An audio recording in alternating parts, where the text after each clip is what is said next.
Hey y'all, this is Cindy. I'm the Tireless Tangler. Welcome back. This is lesson 6 in our Tangled Ribbon Flower project. Thank you so much for being with me today. Today we are going to have some fun and do this beautiful background. All right, I'm going to be using my Inktense Pencils by Derwent. That's a UK company. And I'm going to be really enjoying this.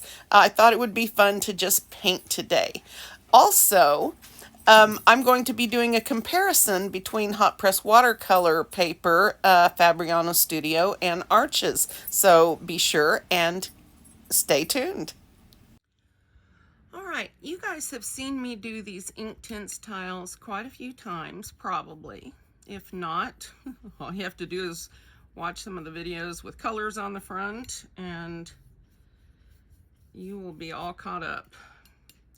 So today I wanted to, as I prepare my Opus tile, I wanted to do a quick comparison between the Fabriano Studio Hot Press Watercolor and the Arches Hot Press Watercolor and the original Zentangle paper, okay? So the first thing I'm gonna do is load these down with water really well. I'm gonna take my brush and I'm gonna start dropping in some of the colors that I want to use. And I've got a couple of greens I want to test out. This is mauve, I believe.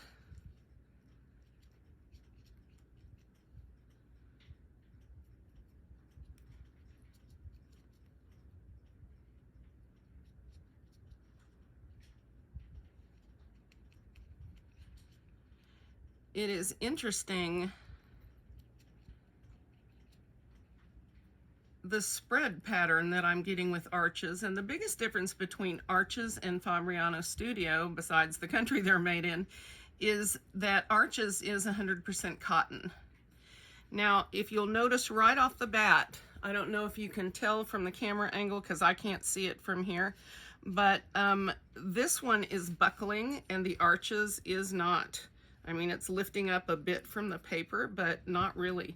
You'll also notice the nice, pretty spread patterns I'm getting here, which I'm not so much on Fabriano Studio. So let me clean off my brush quickly, and I'm gonna drop in a couple of different colors here. I'm gonna use the vivid green on the Fabriano Studio paper because I'm wondering, again, I have lost my favorite colors in the packing. I unpacked several boxes today trying to find them and still did not get where I was going. I'm not excited by the way it's mixing with the mauve. I had an aide once from Ghana and she had the most beautiful accent and she always said mauve instead of mauve. So I love that.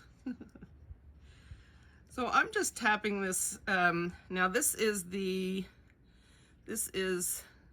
field green, which has, I think, a bit more yellow to it. I'm kind of amazed at the difference between these two papers. The water is not saturating with the Fabriano Studio the way that it is in the Arches.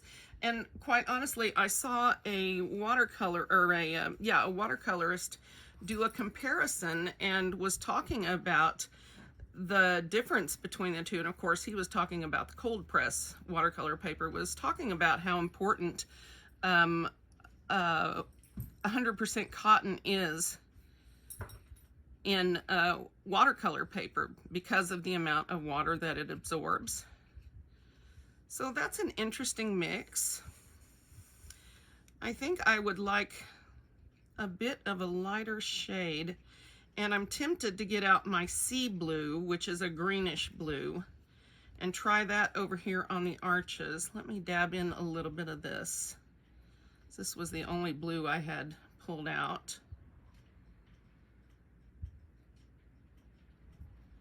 And so I'm particularly interested in the difference between these two. Now, the Arches, now that I've got all this water, is starting to buckle a bit, but you can tell it's a significant difference between that and what's on Fabriano Studio.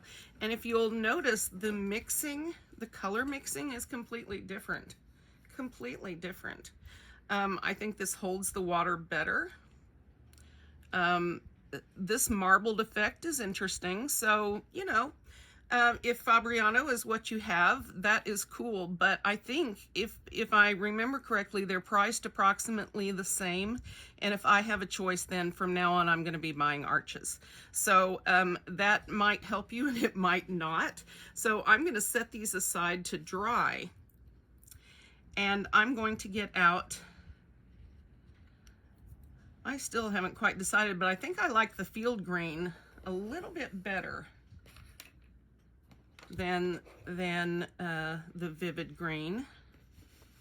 I'm going to dab some of this water off, and it's got quite a bit on there. I'm just going to get a little bit of the extra and then set this aside to dry. All right, I'm going to hope everybody can still see.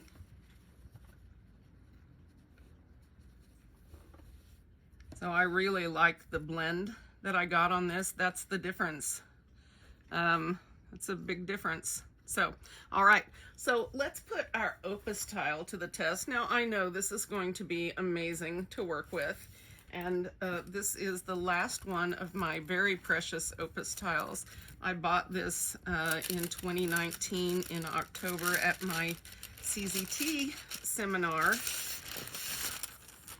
And this is a beautiful piece of paper.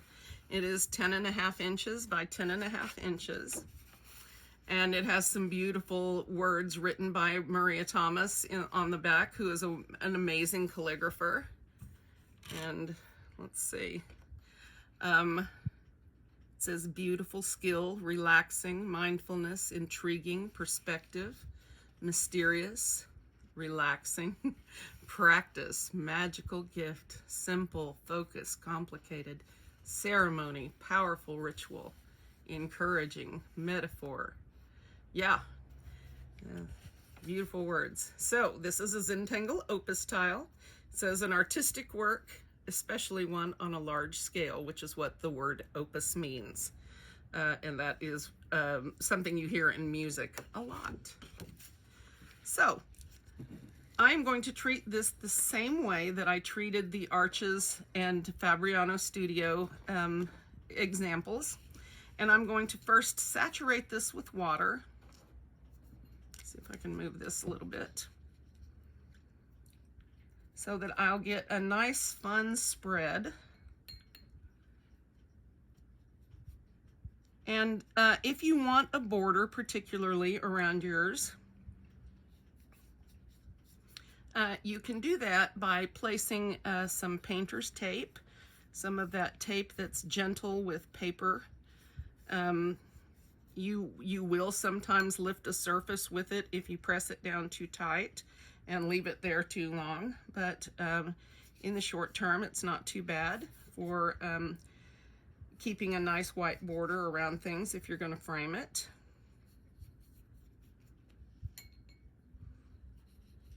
I usually don't worry about it, but that's why I get the results I do. So, see, I've got that mostly. It's hard to tell.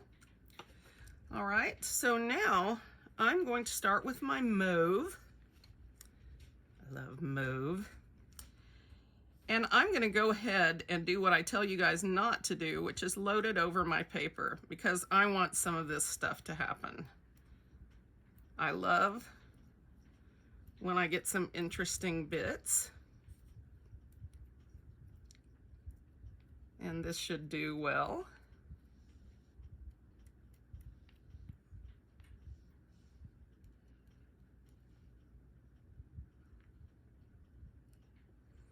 I think we should all just have a lot of fun with color today. I need some more water. Now these Zentangle tiles, this is the same paper that they use. Look at that beautiful swish. The same paper they use for their original tiles.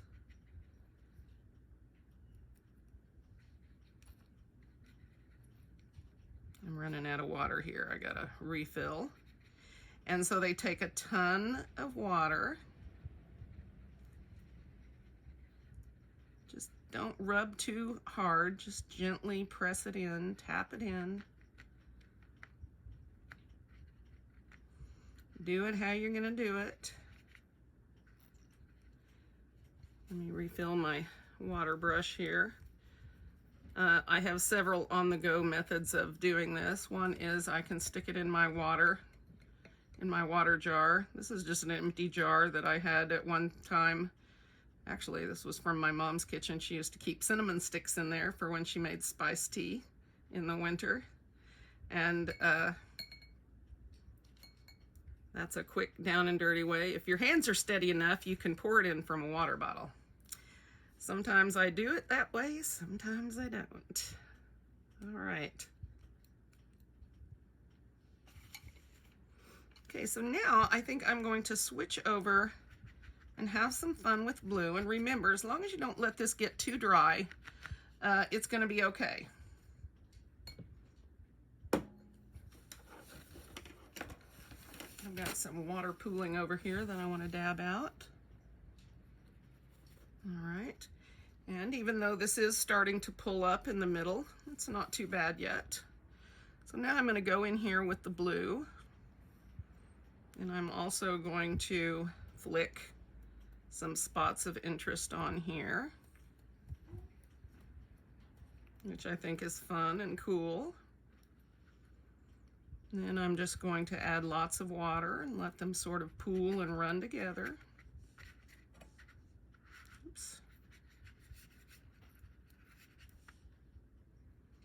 And I don't necessarily want this to be really dark, since we're going to be putting a lot of stuff on top of it, but I did want to give the background some interest.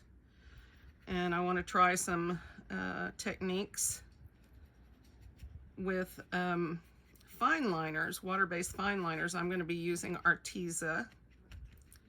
And that is, strangely enough, which one did I decide to use? Field? Okay. Strangely enough, the Arteza brand has a very good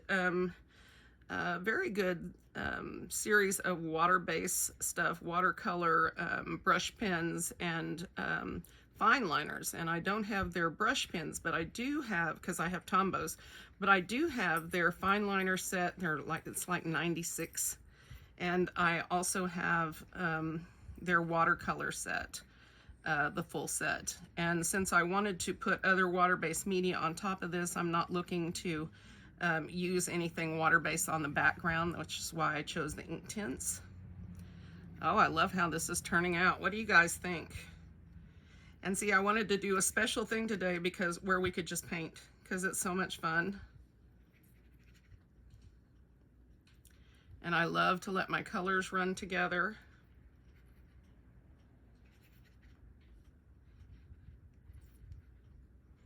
And as I move across here, as I go, I'm squeezing more water out of my brush, out of my aqua brush, water brush. And so now I'm going to grab my mauve again, and I'm just going to alternate. This is very intuitive, as I tell you guys frequently. Do what you want to do. If you like it the way it is, then stop. If you want to put more in, then do. Do it what makes you happy. And sometimes they don't turn out the way you want them to, but sometimes they turn out amazing. So just, you know, find your way, do your thing. All right. I love when the bubbles burst.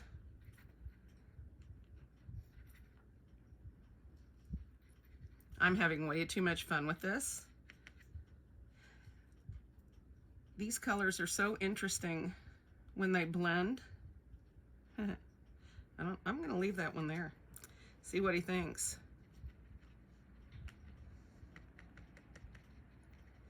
And these Inktense do not get muddy. They hold they do their thing really well. Okay. This is to the edges in a lot of spots.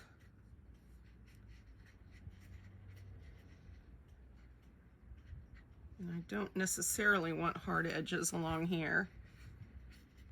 I like them soft and sort of watercolory. Whether or not I can achieve that remains to be seen. I've got a lot of color pooling in here in the middle, so I should be able to achieve it. I'm making a mess over here. Let's move this. We got flicks on that one. But I love watercolor painting. It's just so relaxing. It's so intuitive and organic and fun. As long as I don't have to paint anything, I'm okay. All right, let's see if I can pull out some of the wet on here.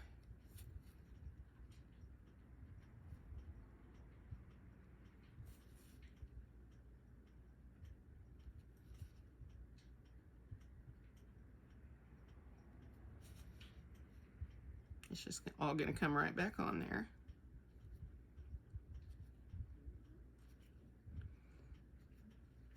I love how this turned out. I love all this. This is awesome. You wouldn't think those little pencils could put out this much color, but they would do great. Oh, this is beautiful. I love my little flick marks. I may put a few more of those in. But overall, I think this is going to be cool and dynamic. Spread a little bit more over here. No sharp edges. All right. I love that watercolor background. What do you guys think? I think this is awesome. Okay. So we're going to let this dry, and I'm going to go back.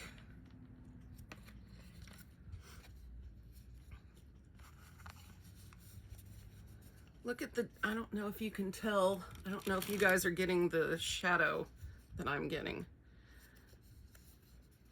The buckling is definitely different. The arches does have a little bit, but not like the Fabriano Studio.